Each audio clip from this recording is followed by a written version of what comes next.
ನಮಸ್ಕಾರ. ಉತ್ತರ ಕರ್ನಾಟಕ ನ್ಯೂಸ್ನ ಡಿಜಿಟಲ್ಗೆ ಸ್ವಾಗತ. ನಾನು ಹನುಮಂತೇಶ್.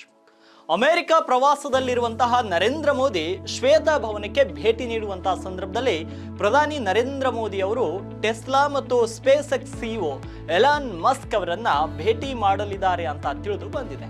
ಟೆಸ್ಲಾ, ಸ್ಟಾರ್ಲಿಂಕ್ ಮತ್ತು ಸ್ಪೇಸ್ ಎಕ್ಸ್ನ ಮುಖ್ಯಸ್ಥರಾದ ಎಲಾನ್ ಮಸ್ಕ್ ಈ ಹಿಂದೆ ಡೊನಾಲ್ಡ್ ಟ್ರಂಪ್ ಆಡಳಿತದಲ್ಲಿ ಸರ್ಕಾರದ ದಕ್ಷತೆಯ ಇಲಾಖೆಯ ಮುಖ್ಯಸ್ಥರಾಗಿಯೂ ಕೂಡ ಅವರು ಕಾರ್ಯವನ್ನ ನಿರ್ವಹಿಸಿದರು. ಈ ಹಿನ್ನೆಲೆ ನರೇಂದ್ರ ಮೋದಿ ಮತ್ತು ಎಲಾನ್ ಮಸ್ಕ್ ಭೇಟಿ ಕೂಡ ಮಹತ್ವ ಪಡೆದುಕೊಂಡಿದೆ. ಅಂದಹಾಗೆ ಈ ಹಿಂದೆ ಭಾರತವು ಟೆಸ್ಲಾ ಕಾರುಗಳನ್ನು ಸ್ವಾಗತಿಸಲು ಸಿದ್ಧವಾಗಿತ್ತು. ಜೊತೆಗೆ ಉತ್ಪಾದನೆಯನ್ನು ಉತ್ತೇಜಿಸಲು ಹಲವು ನೀತಿಗಳನ್ನ ಜಾರಿಗೆ ತಂದಿತ್ತು. ಆದರೆ ಕೊನೆ ಕ್ಷಣದಲ್ಲಿ ಎಲಾನ್ ಮಸ್ಕ್ ಭಾರತದ ಭೇಟಿಯನ್ನ ರದ್ದುಗೊಳಿಸಿ ಚೀನಾಕ್ಕೆ ತೆರಳಿತು. ಈಗ ಎಲಾನ್ ಮಸ್ಕ್ ಭಾರತದಲ್ಲಿ ಉತ್ಪಾದನೆಗೆ ಬದ್ಧರಾಗುವ ಸಾಧ್ಯತೆ ಕಡಿಮೆ ಅಂತ ಮೂಲಗಳು ತಿಳಿಸಿವೆ. ಅದರಲ್ಲಿಯೂ ಟ್ರಂಪ್ ಅವರೊಂದಿಗೆ ಈ ಭೇಟಿ ಸ್ನೇಹಪರವಾಗಿರುತ್ತದೆ ಅಂತ ನಿರೀಕ್ಷಿಸಲಾಗಿದೆ.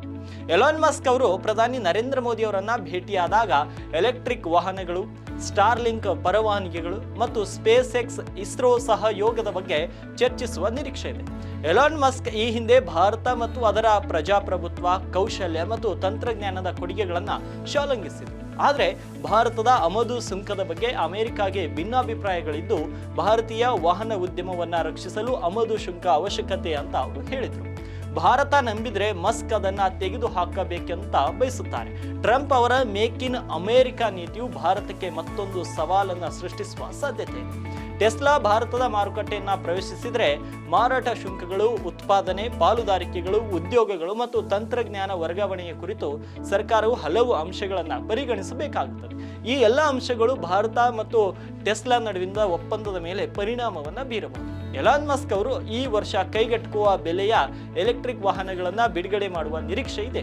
ಈ ಕಾರು ಭಾರತದ ಮಾರುಕಟ್ಟೆಯನ್ನ ಗುರಿಯಾಗಿಸಿಕೊಂಡಿದೆ ಅಂತ ಹೇಳಲಾಗ್ತಾ ಇದೆ. ಟೆಸ್ಲಾ ಭಾರತದಲ್ಲಿ ಚಿಲ್ಲರೆ ಮಳಿಗೆಗಳನ್ನು ಸ್ಥಾಪಿಸುವ ಸಾಧ್ಯತೆಯನ್ನ ಸಹ ಯೋಜಿಸುತ್ತಿದೆ ಅಂತ ವರದಿಗಳು ಹೇಳುತ್ತಿವೆ. ಹಾಗಾಗಿ ಮಸ್ಕ್ ಮತ್ತೆ ಮೋದಿಯ ಭೇಟಿ ಸಾಕಷ್ಟು ಕುತೂಹಲಗಳಿಗೆ ಕಾರಣ ಆಗಬಹುದು.